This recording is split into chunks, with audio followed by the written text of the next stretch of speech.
당국이 모든 대출금을 따져 대출 한도를 정하는 DSR을 이달 중 은행권에 도입하기로 했습니다. 특히 개인 사업자 대출이 더 깐깐해질 전망입니다. KT가 정권에 휘둘리는 지배구조를 개선하기 위해 이사회 권한 강화 등 방안을 내놨지만 실효성이 떨어진다는 지적이 나옵니다.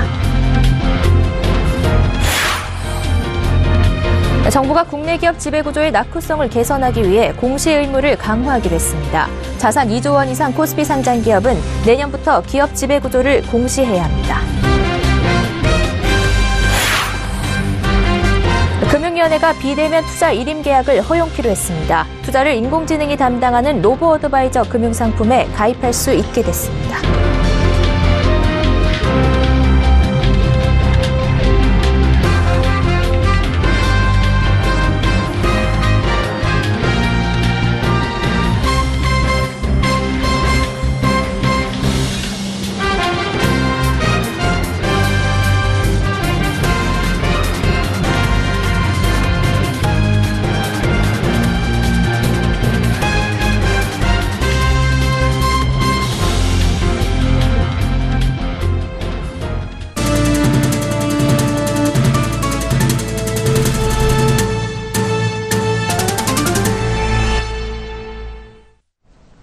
시청자 여러분 안녕하십니까? 생경제 현장 양한나입니다.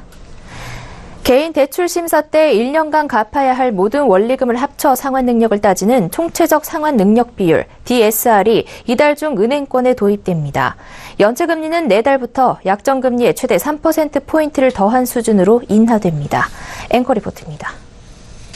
이달 중 가계대출 심사 때 총체적 상환 능력 비율 DSR이 도입돼 개인 사업자 대출이 더 깐깐해질 전망입니다. 김용범 금융위원회 부위원장은 오늘 가계부채 점검회의를 주재하고 이 같은 방안을 내놨습니다. 금년 하반기에 DSR이 본격 시행되기 전까지 신용대출 증가세가 지속될 우려가 있습니다. 개인 사업자 대출의 증가세가 당분간 계속될 가능성이 높아서 이에 대한 적극적인 관리가 필요합니다. 금융위원회는 이달 중 은행에, 7월 중 비은행에 DSR을 도입하고 오는 26일부터 개인 사업자 대출 여신 심사 가이드라인을 시행합니다. DSR은 개인이 1년 동안 갚아야 하는 모든 원리금을 연소득으로 나눈 값입니다. 대출 심사 과정에서 기존 주택담보대출뿐 아니라 전세자금 대출과 마이너스 통장, 신용대출, 학자금 대출, 할부금 등 모든 대출의 연간 원리금 상환액 합산액을 연소득과 비교해 대출 한도를 정하는 방식입니다. 개인 사업자 대출 여신 심사 가이드라인은 대출 심사를 할 때 차주의 담보 능력보다 소득 연계 상환 능력에 중점을 둔다는 내용을 담고 있습니다. 또 거치형 변동금리 대출이 아닌 분할 상환, 고정금리 대출을 취급하도록 유도합니다. 전금융권의 연체 금리는 내달기에 약정금리 더하기 최대 3%포인트 수준으로 인하됩니다. 가계부채 점검 체계도 강화하기로 했습니다. 금융위는 다음 달부터 금융위와 금융감독원, 업권별 협회 등이 참여하는 가계부채 점검회의를 주기적으로 개최해 가계대출 동향을 점검할 계획입니다. 서울경제TV 양한나입니다. 정권의 전리품이라는 오명을 갖고 있는 KT. 이번 금요일 열리는 KT 주주총회에서는 정권에 휘둘리는 지배구조를 개선하기 위한 안건들이 상정돼 있습니다. 그런데 개선안의 실효성에 대한 의문이 계속 제기됩니다. 이보경 기자입니다. 박근혜 대통령 탄핵 결정문에서 수차례 언급된 KT. 최근에는 KT 전현직 임원들이 법인카드로 상품권을 구입한 뒤 현금화해 국회의원들에게 불법 정치자금을 댔다는 의혹 때문에 압수수색을 당했습니다. 남중수, 이석채 등 KT 전 회장들은 모두 정권 교체기 때마다 검찰 수사로 불명예 퇴진을 당했습니다. KT는 이 같은 정권의 전리품이라는 논란에서 벗어나기 위해 이번 주 금요일 열리는 KT 주주총회에서 지배구조 개편을 위한 정관 변경을 추진합니다. 내용은 회장 추천 절차에서 이사회 권한을 강화하는 겁니다. 기존에 CEO 추천위원회에서 추천했던 것을 세분화해 지배구조위원회에서 대상자를 선정하고 회장 후보 심사위원회에서 심사를 거쳐 이사회가 최종 후보를 선정하는 방식입니다. 또 회장 자격 요건에 기업 경영 경험을 추가해 기업인 후보에 가점을 줄 수 있도록 합니다. 이를 통해 정치인이나 관료 출신 등이 회장직에 오르는 것을 어렵게 만들겠다는 의도입니다. 하지만 이사회는 이미 내부 견제 기능을 상실했다는 지적을 받습니다. 감시 견제 의무를 다했는데 불구하고 단 한 번도 반대를 해본 적이 없는 거술사회사이고, 실제 KT 이사회는 2014년부터 2017년 9월 말까지 진행된 총 40번의 이사회에서 152건의 안건을 상정해 모든 참석자의 100% 찬성으로 가결한 바 있습니다. 또 CEO 후보 추천에 강력한 영향을 미치는 사회이사 선임 구조도 문제로 지적됩니다. KT 이사회는 사내이사 3명, 사회이사 8명으로 구성되는데, 사회이사는 사회이사 전원과 사내이사 1명으로 구성된 사회이사 후보추천위원회에서 추천합니다. 사실상 셀프 추천으로 견제의 기능을 상실하게 되는 주요한 원인으로 꼽힙니다. 반면 현대차 등 대부분의 기업들이 사회이사 외에 학계와 국내외 투자기관 등의 추천을 받고 있습니다. 게다가 오는 금요일 주총의 안건으로 예고된 2명의 신규 사회이사 선임건에는 노무현 대통령 시절 사회문화수석을 지낸 이강철 씨와 경제수석을 지낸 김대일 씨가 신임 사회이사 후보로 올라가 있습니다. 황 회장이 또 다른 정치적 줄대기로 자리 보전을 하려는 게 아니냐는 시각이 나옵니다. 서울경제TV 이보경입니다. 재벌들에 의한 황제 경영 등 국내 기업 지배구조의 낙후성은 이른바 코리아 디스카운트의 주된 요인으로 꼽힙니다. 정부가 이러한 지배구조의 낙후성을 개선하기 위해 공시 의무를 강화하기로 했습니다. 앞으로 기업들은 의사결정이라든지 운영이 얼마나 투명하게 이루어지고 있는지 의무적으로 공개해야 합니다. 저홍규 기자입니다. 내년부터 대규모 기업을 시작으로 기업 지배구조 공시가 단계적으로 의무화됩니다. 금융위원회는 공시 규정상 대규모 법인에 해당하는 자산 총액 2조 원 이상 코스피 상장 기업에 대해 내년부터 기업 지배구조 공시를 의무화한다고 밝혔습니다. 이 기준에 따라 내년 지배구조 공시 의무가 생기는 기업은 약 200개사에 달합니다. 2021년부터는 전체 코스피 상장사로 확대 적용되고 제도 운영 성과를 보아가며 코스닥 상장사의 도입도 검토하기로 했습니다. 현재 기업 지배구조 공시는 자율사항으로 지배구조 모범 기준에 따라 기업들이 준수와 비준수 여부를 설명하게 돼 있습니다. 모범 기준은 사회이사와 경영진 등 간의 이해관계 여부 등 10개 핵심 사항으로 구성되어 있습니다. 그러나 의무사항이 아니고 제재도 없다 보니 지난해 지배구조를 공시한 기업은 전체 코스피 상장사 중 9%에 그치는 등 한계가 지적돼 왔습니다. 특히 공시기업의 경우도 보고서 품질이 미흡해 원칙별 준수 여부가 명확하게 드러나지 않았고 자사에 유리한 내용만 선별적으로 제공하는 경우가 많았습니다. 이는 미국과 일본, 영국 등이 의무적으로 지배구조 공시를 하는 가운데 코리아 디스카운트의 요인으로 작용해왔습니다. 앞으로 지배구조 공시가 의무화되면 미공시나 허위 공시 기업은 불성실 공시법인 등 제재를 받게 됩니다. 금융위는 제도 시행에 앞서 오는 5월 기업 지배구조 공시제도 설명회를 열고 3분기까지 공시 품질 제고를 위한 공시보고서 작성 가이드라인도 마련할 계획입니다. 서울경제TV 정은규입니다. 금융위원회가 어제 핀테크 혁신 활성화 방안을 발표했습니다. 다양한 방안이 나왔지만 단연 눈에 띄는 건 비대면 투자 일임 계약 허용입니다. 그동안 비대면 투자 일임 계약 불가로 고객의 관심권 밖에 있던 로보어드바이저를 활성화하기 위한 조치입니다. 업계는 당국의 이번 조치를 크게 환영하고 있는데 비대면 계약을 위한 조건이 높아 실제로 비대면 계약이 가능한 곳은 얼마 되지 않을 것이라는 우려도 나옵니다. 김성훈 기자가 보도합니다. 금융위원회는 어제 핀테크 혁신 활성화 방안을 발표하고 로보어드바이저 활성화를 위해 비대면 투자 일임 계약을 허용하겠다고 밝혔습니다. 그동안 예적금 가입이나 대출, 일반 금융투자 상품 등의 경우 비대면 서비스가 가능했습니다. 그러나 사람 개입 없이 투자를 전부 인공지능 프로그램에 맡기는 일임형 로보어드바이저 상품의 경우 불안전 판매 방지와 투자자 보호를 위해 비대면 서비스가 허용되지 않았습니다. 이 때문에 투자 일임 서비스에 가입하려면 투자자들이 반드시 금융사 지점을 방문해야 했고 편의성과 저렴한 수수료 등 로보어드바이저의 강점을 충분히 살릴 수 없어 상품 판매가 저조했습니다. 금융위원회의 이번 조치로 투자 일임 계약도 영상통화와 홈페이지 등을 통해 상품 설명 의무를 이행하는 방식의 비대면 서비스가 가능해진 겁니다. 금융당국은 핀테크 기업이 새로운 비대면 서비스를 보다 빠르게 적용할 수 있도록 증권전산 전문기업 코스콤을 통해 관련 플랫폼 개발을 지원할 계획입니다. 금융위원회가 투자 일임 계약의 비대면화를 허용한 것은 지난 2016년 7월 비대면 추진 의사를 밝힌 후 약 1년 8개월 만입니다. 업계에서는 금융위원회의 비대면 투자 일임 계약 허용에 대해 늦었지만 환영한다는 입장입니다. 하지만 비대면 투자 이름 계약의 허용 조건이 높게 설정돼 실제로 비대면 서비스가 가능한 업체는 손에 꼽을 것이라는 지적도 나옵니다.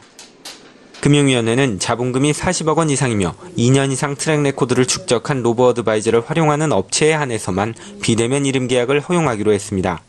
서울경제TV 김성훈입니다.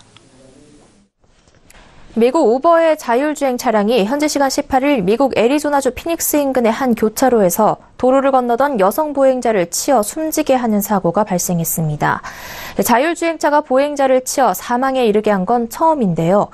자율주행차의 안전성과 사고 후 법적 책임 등이 논란이 되고 있습니다. 김혜영 기자가 보도합니다. 미래 자동차 산업의 새로운 먹거리로 불리는 자율주행차. 자율주행차의 안전성과 규제, 사고 시 법적 책임 등을 놓고 논란이 뜨겁습니다. 미국에서 우버의 자율주행 차량이 사고를 내 보행자가 사망하는 사건이 발생했기 때문입니다. 우선 법적 책임 공방이 도마 위에 올랐습니다. 과연 사고가 발생하면 그 책임을 누가 지느냐가 문제인 겁니다. 차를 만든 업체의 과실인지 아니면 차량을 구입한 운전자 혹은 차량 프로그램을 검사한 정비업체인지 책임 소재가 불분명한 겁니다. 미국뿐 아니라 우리나라 역시 자율주행차의 사고 시 책임을 가릴 수 있는 뚜렷한 규정이 없는 상황. 실제 주무부처인 국토부 관계자는 자율주행차 3단계 상용화를 목표로 한 2020년을 전후로 관련 하위 법령 또는 특별법을 제정할 계획이라고 밝혔습니다.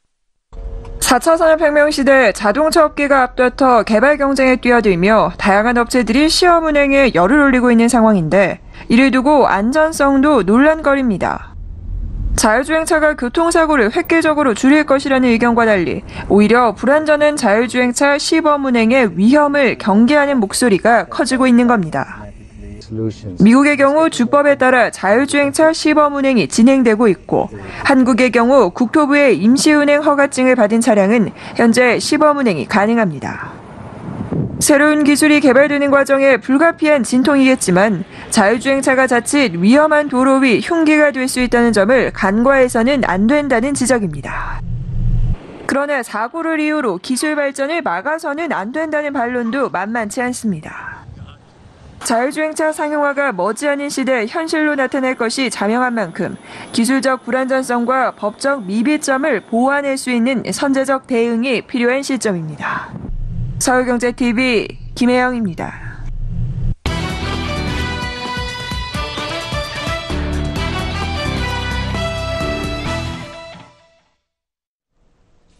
오늘 청와대가 대통령 개헌안 2차 설명에 나섰습니다. 토지 공개념을 비롯해 지방 분권 등의 내용이 담겼습니다. 토지 공개념이 헌법에 명시되면 투기를 원천 차단할 수 있는 근거가 마련되는 만큼 부동산 시장 안정화가 이뤄질 것이라는 기대감이 높아지고 있습니다.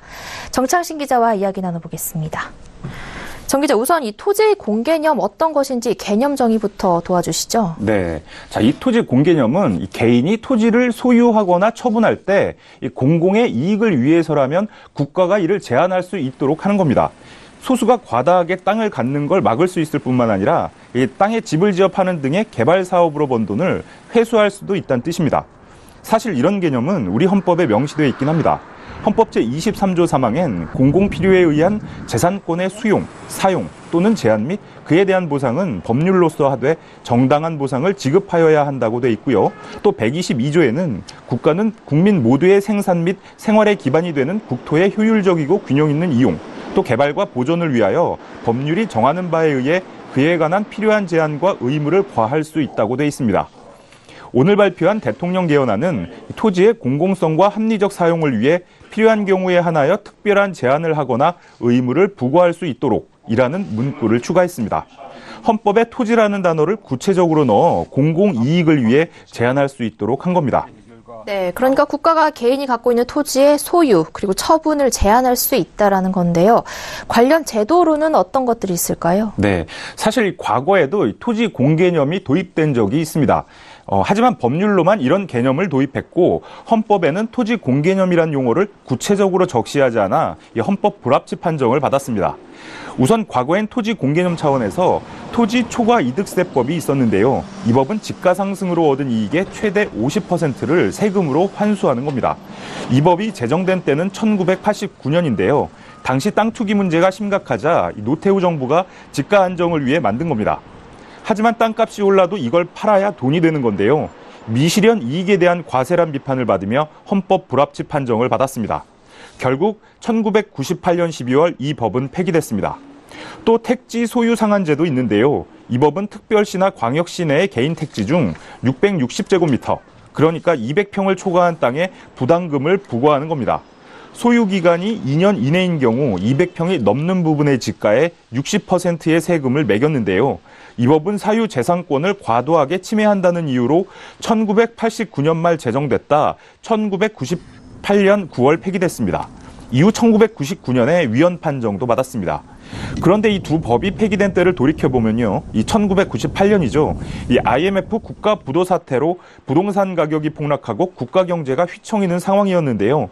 당시 상황으론 국가가 시장에 규제를 가할 필요성이 없었던 것도 이 폐기에 한몫했습니다. 네, 그런데 이 국가가 개인의 재산권을 제한한다, 또 침해한다라는 점에서 반대도 심할 것 같은데요. 네, 맞습니다. 이 일부에선 이 토지 공개념 도입을 반대하고 있습니다.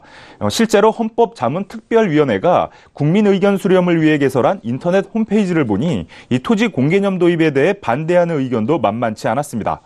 위원회가 투표를 한 결과 이 찬성이 9,016명, 반대 8,721명, 중립 39명으로 나타났는데요. 찬성이 더 많았지만 반대 의견도 상당한 겁니다.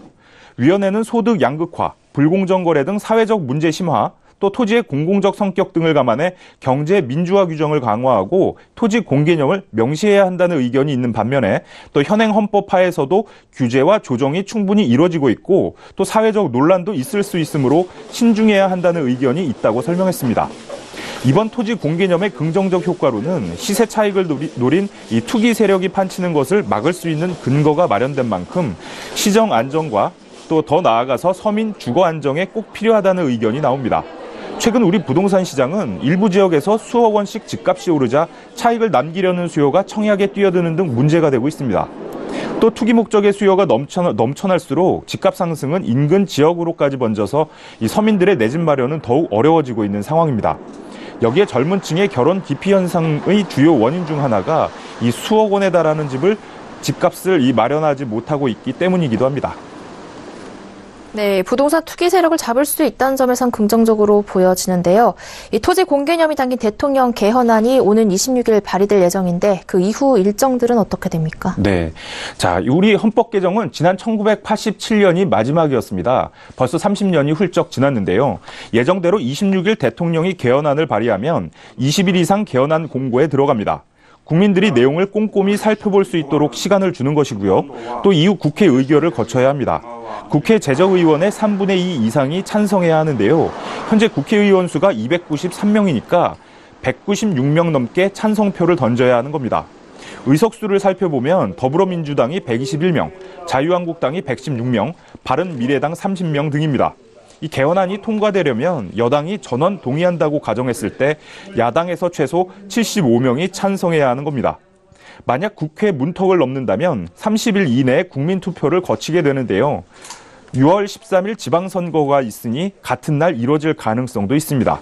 이때 국민의 과반 이상이 찬성해야 개헌이 확정됩니다. 또 이렇게 확정된 개헌안은 이 대통령이 즉시 공포하게 됩니다. 네, 대통령 개헌안에 담긴 토지 공개념과 관련해 정창신 기자와 이야기 나눠봤습니다. 오늘 말씀 고맙습니다. 네.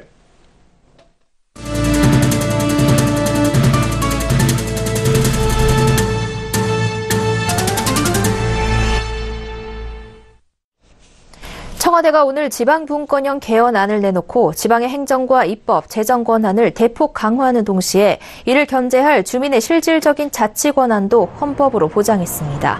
우선 개헌안은 헌법 전문 1조에 지방분권 국가를 지향한다는 조항을 추가해 국가 운영의 기본 방향으로 지방분권을 제시했습니다.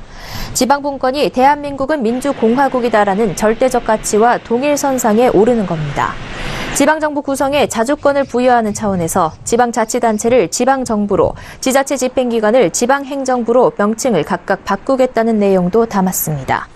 이럴 경우 헌법 8장 117, 118조의 지방자치단체 용어는 지방정부로 대체돼 중앙정부와 대등한 위치에 올라서는 지위를 보장받을 수 있게 됩니다. 또 개헌안은 지방정부의 권한 확대를 뒷받침할 자치재정권 보장도 분명히 했습니다. 지방세 조례주의를 도입해 지방정부가 법률에 위반되지 않는 선에서 지자체의 종목과 세율, 징수 방법 등에 관한 조례를 제정할 수 있도록 한 겁니다. 지방자치 현장에서 주민이 제대로 설 수 있도록 주민발안, 주민투표, 주민소환 제도를 헌법에 명시화하겠다는 내용도 담았습니다. 그간 법률상의 근거를 뒀던 세 가지 권리를 헌법상 권리로 격상하겠다는 겁니다. 이주열 한국은행 총재가 오늘 국회에서 열린 인사청문회에서 지금 경제 상황을 보면 금리의 방향은 인상 쪽으로 가는 것이 맞다고 밝혔습니다. 그는 지금의 금리 수준이 그대로 간다면 경기가 회복하는 수준에서 완화 효과를 내기 때문에 금리를 올려줘야 한다며 이같이 말했습니다. 이어 지금 금리도 충분히 완화적이기 때문에 한두 번 올리더라도 긴축이 아니다라고 덧붙였습니다. 1,450조 원에 달하는 가계부채에 대해선 유념해야 할 수준까지 와 있다면서 철저히 관리할 필요가 있다고 답했습니다. 한은 보고서가 실효성 있는 정책 대안을 제공하지 못하고 정부의 정책을 반대하지 못한다는 비판에는 바깥에 보도됐을 때 정부와 엇박자를 내 불필요한 혼선을 줄 수 있음을 우려하기 때문이라며 내부적으로 다른 채널을 통해 정부에 전달하고 있다고 답했습니다. LG U+가 프로야구 개막일에 맞춰 비디오 콘텐츠인 U+ 프로야구를 전면 개편합니다. LG U+는 이번 개편을 통해 포지션별 영상과 득점 장면 다시 보기, 상대 전적 비교, TV로 크게 보기 등의 기능을 강화했습니다. 이 중 포지션별 영상 기능은 국내 최초로 스마트폰에서 구현한 것으로 실시간 경기 중계를 보면서 홈과 1루, 3루, 외야 선수 움직임을 스마트폰 한 화면에서 동시에 볼 수 있습니다. 또 실시간 중계 중에도 지난 득점 장면을 돌려보는 득점 장면 다시 보기 기능도 강화했습니다. 기존 2시간에서 최대 5.5시간으로 돌려볼 수 있는 시간이 길어졌고 경기 종료 후 즉시 주요 장면 다시 보기도 가능합니다. 또 팀 간, 투수, 타자 간 전적을 비교하는 상대 전적 비교를 기존 텍스트 중심에서 그래픽 이미지로 개선했고 U+ 프로야구 앱과 똑같은 화면을 TV로 볼 수 있는 TV로 크게 보기 기능을 추가했습니다. 항공기와 예술품 등에 투자하는 특별자산펀드의 순자산 규모가 60조 원 돌파를 눈앞에 두고 있습니다. 금융투자협회에 따르면 지난 16일 기준 특별자산펀드 순자산은 59조 910억 원으로 집계됐습니다. 15일 59조 430억 원을 기록한 데 이어 16일까지 이틀 연속 2004년 통계 집계 이후 최대치를 갈아치웠습니다. 작년 3월 13일 순자산 50조 원을 사상 처음 돌파한 이후 1년 만에 10조 원 가까이 몸집을 불린 셈입니다. 특별자산펀드는 증권과 부동산을 제외한 항공기, 예술품, 지식재산권, 탄소 배출권 등 특별자산의 자산의 50% 넘게 투자하는 펀드를 말합니다. 투자 대상이 포괄적이고 다양해 새로운 분야의 신상품 개발이 용이하지만 투자 대상 자산의 공정평가가 어려워 폐쇄형이 많습니다. 또 최소 가입액 기준이 높고 상품 구조가 다양해 사모 형태가 상대적으로 많습니다. SK이노베이션이 지분 100%를 보유한 자회사 SK E&P 아메리카를 통해 미국 셰일 개발업체 롱펠로와 지분을 전량 인수하는 계약을 체결했습니다. 이 회사는 4,853억 원을 투자해 지분 인수와 토지 임대, 시추 등 개발 사업에 사용한다는 계획입니다. 삼성전자가 스위스 취리히의 실시티 쇼핑몰에 있는 아레나 시네마에 세계 최초로 3D 시네마 LED 상영관을 설치했습니다. 이곳에 설치된 LED는 가로 10.3m, 세로 5.4m 크기로 2D와 3D 영화를 병행할 수 있습니다. LG전자가 올해 HDR 모니터 신제품 10종을 출시합니다. HDR 모니터 시장 선점에 나서기 위해서입니다. HDR은 화면의 어두운 부분은 더 어둡게, 밝은 부분은 한층 밝게 보여주는 기술로 영화를 보거나 게임을 즐길 때 최적화됐다는 평가를 받습니다. 카카오가 항공권 가격 비교 서비스인 항공권 바이 카카오를 개시했습니다. 우선 모바일 다음을 시작으로 조만간 카카오톡에도 오픈할 예정입니다. 이 서비스는 5월 출발, 기간 5일, 예산 100만 원을 설정하면 해당 조건 내 동남아와 미주, 유럽발 항공권 정보가 나타나는 시기입니다. 센 경제 현장 여기까지입니다. 시청해주신 여러분 고맙습니다.